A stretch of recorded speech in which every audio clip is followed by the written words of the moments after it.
Isang Pilipino po na nabiktima o binitbit ng Hamas ang pinakawalan na mga sangkay o kasama po sa mga pinakawalan. Ngayon, eto, mayroon pong isang napakatinding kwento siya at dito, aalamin po natin kung gaano nga ba kahindi maayos at gaano ka lupit itong Hamas ayon po sa kanyang kwento. At dito, mga sangkay, mas lalo po tayong malilinawan.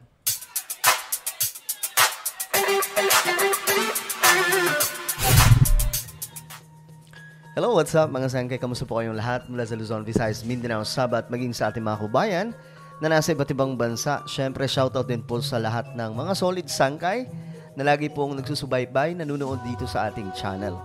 So, eto nga po mga sangkay, no? Bago tayo magsimula, pakisubscribe po muna yung ating channel sa mga bago pa lamang po, no? Makikita nyo po yung subscribe button sa ibaba, pindutin nyo lamang po yan, tapos i-click nyo yung bell at i-click nyo po yung all. At kung kayo ay nanonood sa Facebook, huwag niyo pong kailimutan na i-follow ang ating Facebook page. Okay guys, ito. Gusto ko pong malaman ng lahat ito, mga sangkay, itong malaking kwento ng isa po nating kababayan. Ayan, isa pong OFW ang pinakawalan ng Hamas. At eksklusibong ikinwento ang naging karanasan. Sa News 5.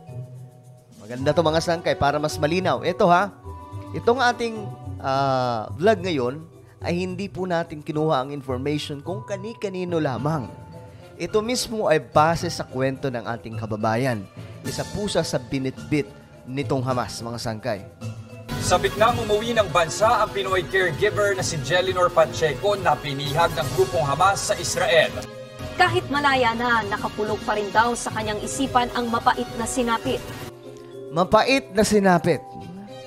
I hope na naiintindihan na natin yan mga sangkay kung gaano ka itong Hamas. Nasa frontline ng balitang yan, si Reynal Pawid, exclusive.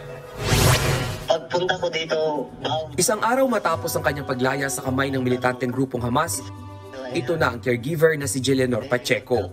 Masaya nang nakakausap ang kanyang pamilya sa Pilipinas. Pero sa likod ng bawat ngiti, dala-dala pa rin niya ang mapait na sinapit. Sa eksklusibong panayam ng News 5 kay Jelinor, siya mismo ang nagkwento ng agaw buhay na eksena habang siya'y isang bihag.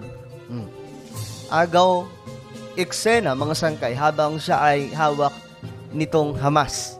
Ngayon, may mga kumakampi sa Hamas, di ba, na ilan sa ating mga kababayan. At ito pa ay nakakalungkot, no? Kasi ang kalaban naman talaga ng Israel ay hindi po yung...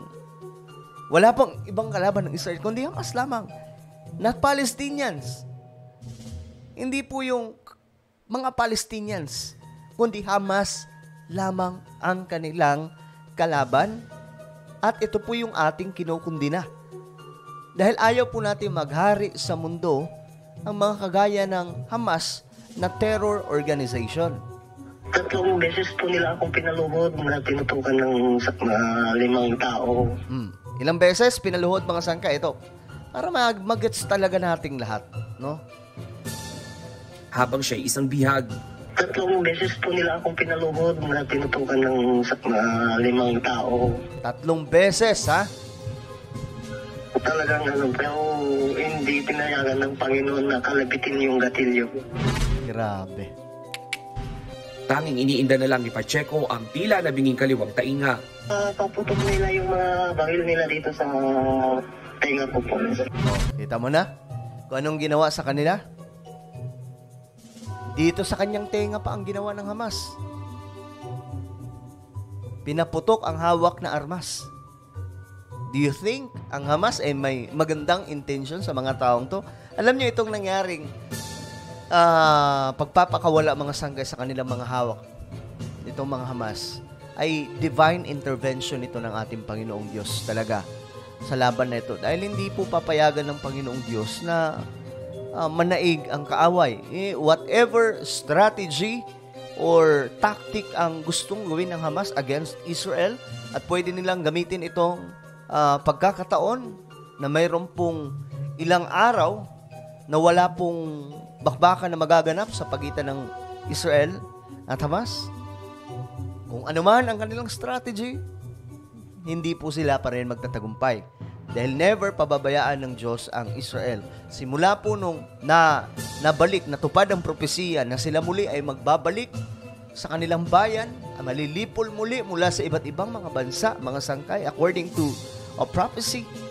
Noong 1948, simula noon, sinubukan na po sila ng sinubukan ng atakihin. Pero never ang kahit na isa ng mga bansa na nakapaligid nagtagumpay. Remember guys, sa napakarami pong mga bansa dyan sa West Asia or let's say, yung Middle East, ang napakaliit lamang po na bansa na Israel ang tanging masasabi nating democratic nation or country. Kahit isa-isa mga sangkay na malaya ang mga tao. Okay? So ngayon, mga sangkay, kwento na po ng isang kababayan po natin. I hope na mas lalo po tayo maliwanagan ngayon. Sa ngayon, sumasailalim pa sa medical evaluation at debriefing si Jelianor sa Israel. Labis na raw ang kanyang pananabik na makasamang muli ang pamilya.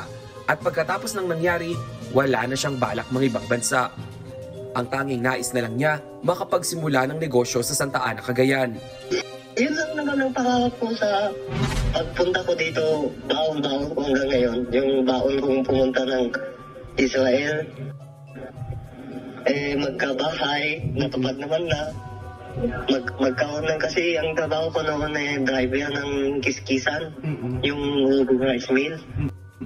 Magkaroon ng sariling ganon, masaya na ako. Gustuhin man ng dalawang anak ng yumaong employer ni Jelianor na makasama pa siya sa Israel, batid nila na mas makapagsisimula ng bagong buhay ang OFW kasama ang sarili niyang pamilya. Alam niyo mga sangkay, pagdating po sa mga kwento ng mga OFW dyan, eto, nakakalimutan ko lagi talaga i-vlog to, mga sangkay. Kasi ang dami pong nagko-comment na mga OFW from Israel. And even our kababayan na andito na po sa Pilipinas, na dati pong nag-work sa Israel, same po sila ng mga kwento lagi.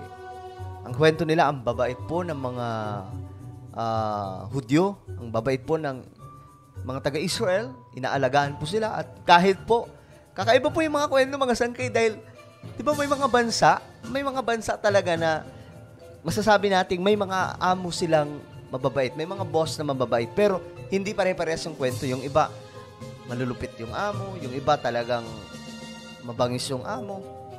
Pero dito mga sangkay sa Israel, pare-parehas po sila ng kwento. Wala pa po tayong nakitang kwento, mga sangkay.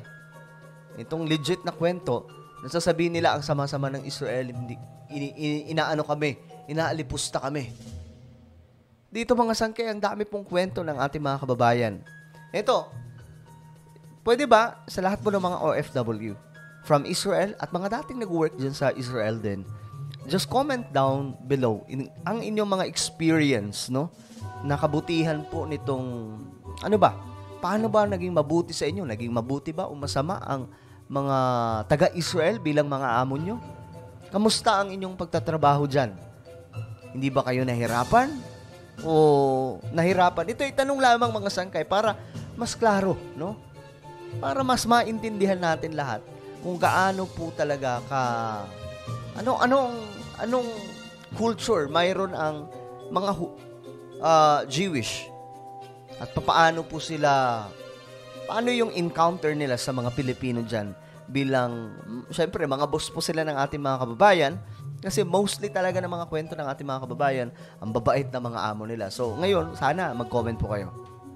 I want him to do whatever is best for him. If he decide to stay, we will be happy to help him to find Yan yung boss niya, mga sangkay. somebody else to help. Patuloy namang nakaantabay ang mga opisyal ng Embahada ng Pilipinas at OWA kay Pacheco. Sagot na raw ng gobyerno ang kanyang pagpapagamot. Sa huling tala ng Department of Foreign Affairs, nasa 300 Pilipino na mula Israel ang naging bahagi ng repatriation program. May mga uuwi pa raw sa mga susunod na araw. May mga 90 pang naayos para pauwi. Ang maganda dyan, 100 sa Gaza naman, 111 ang nakalis na. Kala namin mga 80 lang. Umabot ng 111. Tapos meron pang around 10 na tatawid itong weekend. Pinaghahanap pa rin ang isang Pinay na si Nora Babadilla. Nagbabalita mula So may isa pa pong Pilipina. So sana maisalba din. Kagaya ng nangyari kay Kuya mga sangkayan po siya. Hindi po basta-basta yung pinagdaanan ng taong to eh. Biruin mo, kwento mismo niya kung paano po siya pinahirapan nitong Hamas.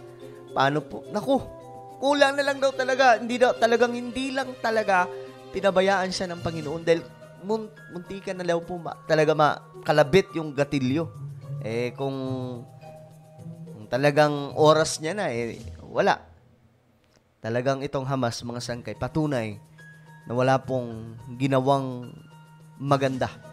Talagang itong mga taong to ay buhay na patutuo na itong Hamas ay may kakayahan, mga sangkay, para sirain ang kahit na sino man. At tama po ang ikinikwento ng mga taga-Israel kung ano po itong misyon ng Hamas. Well, ano po ang inyong komento, mga sangkay? Batiin din po natin ang ating kababayan na nakaligtas po mula sa kamay ng Hamas. Just comment down below. Now guys, I invite you, please subscribe my YouTube channel, Sangkay Revelation. Hanapin niyo po ito sa YouTube. Pag nakita niyo na, click the subscribe, click the bell, and click all. Ako na po ay magpapaalam. Hanggang sa muli, this is me, Sangkay Janjan. Palagi niyo pong tatandaan that Jesus loves you. God bless everyone.